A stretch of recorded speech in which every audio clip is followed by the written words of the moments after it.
चलिए, आपका इस विषय पर बोलने का फिर से टॉपिक याद दिला रहे हैं। चढ़ावा चोरी और वक्फ चोरी में विपक्ष फर्क करता है। इस मुद्दे पर बोलने का आपका 90 सेकंड का समय शुरू होता है। हंगामा है क्यों बरपा, डाका तो नहीं डाला, चोरी ही तो की है। हमें मालूम था कि जब से ये चंदा चोरी का मामला आया है तो मुसलमान और मुसलमानों का नाम, वक्फ, ये सब चीजें आएंगी।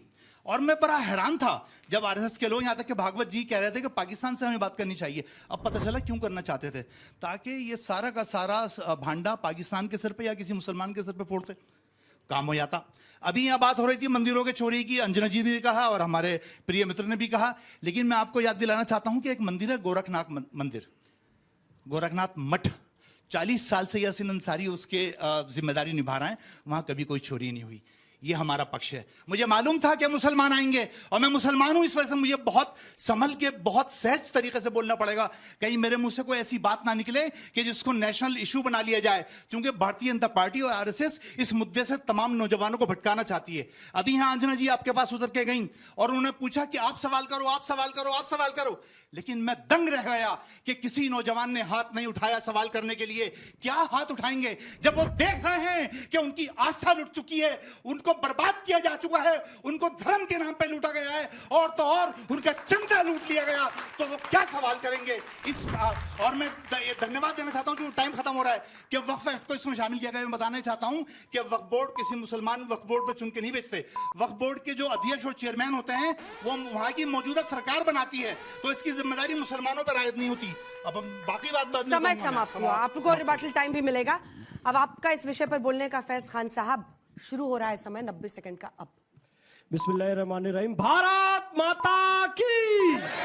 चढ़ावा चोरी और वक्फ चोरी में विपक्ष फर्क करता है जी, बेशक फर्क करता है। आप देख सकती हैं अंजना जी, विपक्ष के जितने प्रवक्ता है केवल मंदिर के संबंध में चोरी की बात की, वक्फ की चोरी की बात नहीं की। जबकि 58,000 वक्फ प्रॉपर्टियों पर अवैध कब्जा है और 2 लाख करोड़ से अधिक का घोटाला है। सूरत म्युनिसिपल कॉर्पोरेशन हो, ईडन गार्डन हो और दिल्ली का संसद भवन हो, उस पर वक्फ अपना दावा ठोक रहा है। लेकिन विपक्ष चुपचाप बैठा हुआ है। यह तो अच्छी बात है कि वक्फ अमेंडमेंट एक्ट आ गया, नहीं तो आज संसद भवन और ईडन गार्डन सब कुछ पर दावा ठोककर ले चुके होते। तो आप बात कीजिए विषय पर। अंजना जी, थोड़ा सा इस बात को विस्तारित करना चाहूंगा।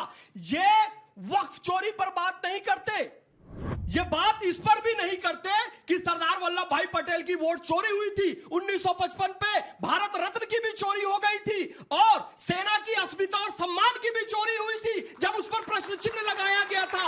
और सुनिए, शाहबानों के हक की भी चोरी हुई थी और बड़े शर्म के साथ कहना पड़ रहा है टोटी की भी चोरी हुई थी, लेकिन आपने उस पर कुछ नहीं कहा। केवल मंदिर के चढ़ावा चोरी की आप बात कर रहे हैं।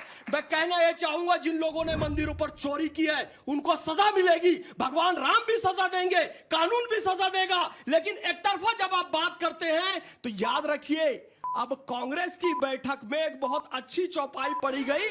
मंगल भवन अमंगल हारी द्रवौस दशरथ अजिर बिहारी। ये राम जी की लीला है, जो राम भक्त नहीं थे वो भी अब राम भक्त हो चुके हैं। समय समाप्त हुआ आप दोनों का। कोई प्रश्न जो आप लोग करना चाहते हैं इन दोनों से? सज्जन कुमार जी। फैज खान साहब, ये सरदार वल्लभ तो दिसंबर 1950 में गुजर गए थे, तो 55 में वोट चोरी का शायद भारत रत्न चोरी का 1955 में नेहरू जी के लिए, नेहरू जी द्वारा नेहरू जी को भारत रत्न सर मेरे से प्रश्न है, 1955 में मैंने भारत रत्न चोरी की बात कही, तो फैक्ट चेक अंजना जी करवा ले कि नेहरू जी के लिए नेहरू जी द्वारा नेहरू जी को खुद भारत रत्न 1955 में दिया गया कि नहीं दिया गया। और सरदार वल्लभ भाई पटेल के संदर्भ में वोट चोरी की बात है तो हम सब जानते हैं, प्रधानमंत्री बनने के लिए जब वोटिंग हुई तो सरदार वल्लभ भाई पटेल को अधिक वोट मिले थे, नेहरू जी को अपेक्षाकृत कम वोट मिले थे।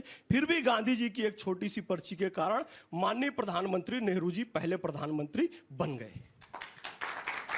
मैं अपने सवाल इनसे पूछे ताऊ। नहीं, आपने जो कहा कि मुसलमानों को इसमें लाया जाएगा और बहुत सतर्क होकर बोल रहे हैं, और आपने एक यासीन जी का उदाहरण भी दिया, वो सब ठीक है, पर जो इंडिविजुअल्स होते हैं ना, वो ईमानदार और बेईमान सभी होते हैं। नहीं, मैं वक्फ बोर्ड के बारे में एक बात कहना चाहता था, और मैं आपकी टीम का भी और आदरणीय योगी जी का भी शुक्रिया अदा करना चाहता हूं कि वो वक्फ बोर्ड ले आए। इस मामले में। और मैं बहुत बहुत आभार यहाँ पे व्यक्त करता हूं, क्योंकि ये बात क्लियर हो गई कि जो अपने राम को, अपने भगवान को, अपने मंदिर को, अपनी आस्था को नहीं संभाल पाए, वो मुसलमानों के प्रॉपर्टीज को, मुसलमानों की आस्था को, मुसलमानों की मिल्कियात को कैसे संभालेंगे? जो वक्फ के अंदर था कि हिंदू आ सकता है, मैं उसका जवाब दे रहा हूं आपको। जी बताइए। वक्फ बोर्ड की फंक्शनिंग से आप संतुष्ट हैं? आपको लगता है बिल्कुल नहीं, चूंकि वक्फ बोर्ड मुसलमान नहीं बनाता। वक्फ बोर्ड ये सरकारें बनाती हैं, वही तो है। स्टेट गवर्नमेंट या वो यही बात है, यही किसी चोर को बिठा दिया तो हम क्या करेंगे? हमारे हाथ में दीजिए ना। या तो मुसलमानों को ऑटोनोमस बॉडी होनी चाहिए, मुसलमान चुन के भेजें वक्फ बोर्ड में, तो फिर मुसलमान जवाब दे। आप दोनों का बहुत बहुत धन्यवाद।